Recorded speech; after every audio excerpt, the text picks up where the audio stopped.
system. And so that is why I'm continuing to dedicate my life through Holistic Hands, through the community partnerships that I have, through Helping Hands AI. So people do not have to necessarily go into an institutionalized mental health system if they don't want to. They can go and look at ketamine treatment and holistic therapies and white noise therapies and float therapies, art therapies, exercise therapies. There's so many other different options to medication and being institutionalized. Again, really acute, and highly acute, dangerous psychiatric episodes should go to a facility with the professionals where they can be treated. But as for some other of these issues and mental health issues, I think that we can do a much better way other than institutionalizing people to address said mental health care. Wow. Sorry. Go ahead. I'm sorry. I just wanted to... Imagine stepping into a therapy session, feeling unsure and overwhelmed. But what if you can walk in with confidence and a clear mind? At the Eudaimonia Project, we bridge the gap between uncertainty and empowerment, providing tools and guidance to help individuals make the most of their journey. Inspired by the challenges many face when seeking mental health support, we set out to create a space where preparation meets progress. We understand that the first step into therapy, it can be daunting. That's why we offer essential prep work through workshops, support groups, and educational resources. Our services are designed to empower you. From interactive workshops and support groups to comprehensive resources, we ensure that you're ready for every step of your therapeutic journey. Join us at the Eudaimonia Project. Together, we can transform uncertainty into confidence and make a lasting impact on your mental health journey. Let's bridge the gap to a brighter future.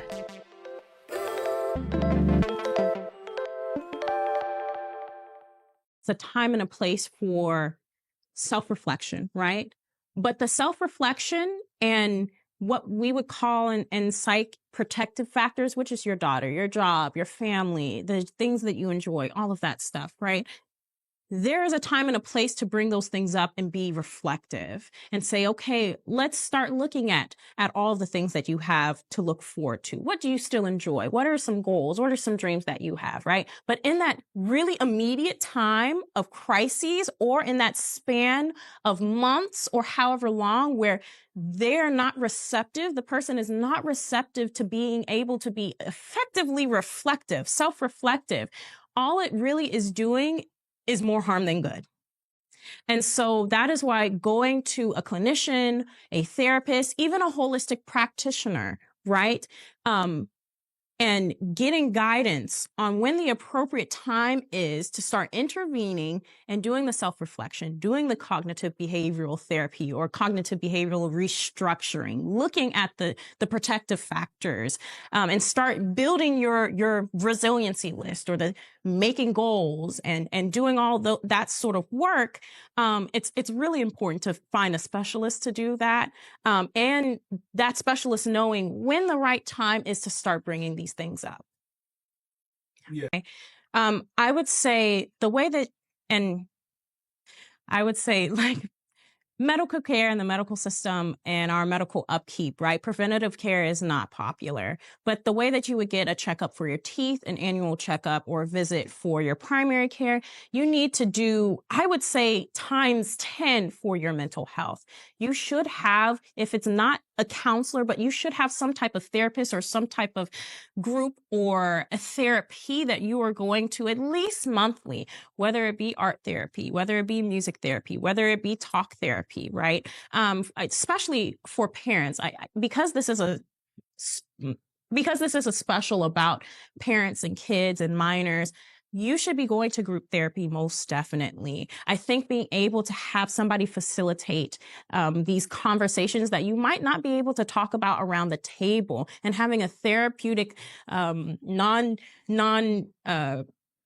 bipartisan mind in the middle of some of the situations going on in your household would be really, really helpful. And you now modeling the process in front of your kids saying, hey, mom and dad care about their mental health. Mom and dad care about the dynamic that we have with each other. Mom and dad care about, or whatever parent care about the dynamic that I have with you. And we have brought this specialist in that's going to help guide us through life, loss, all of these different things, and appropriately deal with our mental health as a family and as an individual. I think it's really, really important for parents to do that. And being somebody that has come from the Black community, I know there are a lot of communities like mine out there that it has been very taboo for people to model that. One, because that system has not created space for them, an opportunity to reach out and say, hey, my mental health is suffering. But now we are on a new day and a new dawn and a new age and a new time. And so I want to encourage everybody that no matter your, let's say, medium, right? You might be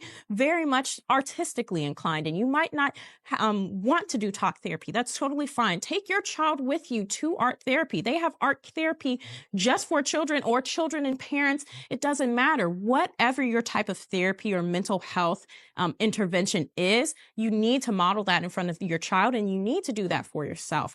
Because I know people say it a lot, it's cliche, but you're not as good for other people if you can't invest in yourself and invest in your mental health first.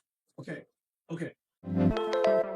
Imagine stepping into a therapy session, feeling unsure and overwhelmed. But what if you can walk in with confidence and a clear mind? At the Eudaimonia Project, we bridge the gap between uncertainty and empowerment, providing tools and guidance to help individuals make the most of their journey. Inspired by the challenges many face when seeking mental health support, we set out to create a space where preparation meets progress. We understand that the first step into therapy, it can be daunting. That's why we offer essential prep work through workshops, support groups, and educational resources. Our services are designed to empower you. From interactive workshops and support groups to comprehensive resources, we ensure that you're ready for every step of your therapeutic journey. Join us at the Eudaimonia Project. Together, we can transform uncertainty into confidence and make a lasting impact on your mental health journey. Let's bridge the gap to a brighter future.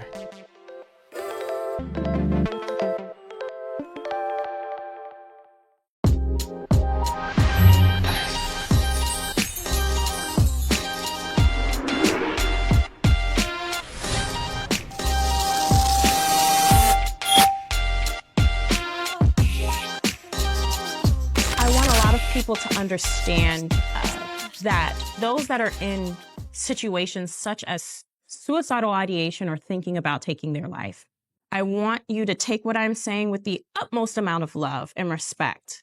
But to the loved ones or the ones that are concerned about the person, you have to take yourself away from it. You cannot center yourself in your loved ones or your family members' pain. Phrases like, but I love you. I think you're great.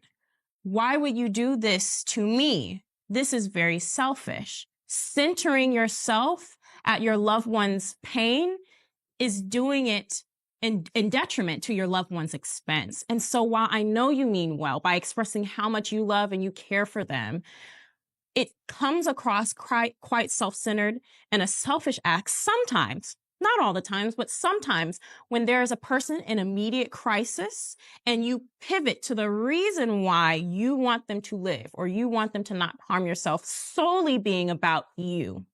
You have to come up with ways just to sit and listen as to what the problem is and not think reactively as to how can I convince them to stay here with me? Because at the end of the day, it's not solely about you. Right? It's about the things that they are going through. It's usually a whole culmination of things that are happening in their life. And you might be one of the problems, but irregardless, it's not just about you and your experience with this person who is going through something that is valid and very scary to you, but you have to take yourself out of it and you have to center that person as well. This holistic hand series on crisis intervention and suicide prevention was brought to you by the Eudaimonia Project. Recipients of the Changemaker Challenge grant from the Community Foundation of Howard County, Horizon Foundation, United Way of Central Maryland, the Women's Giving Circle, and viewers like you.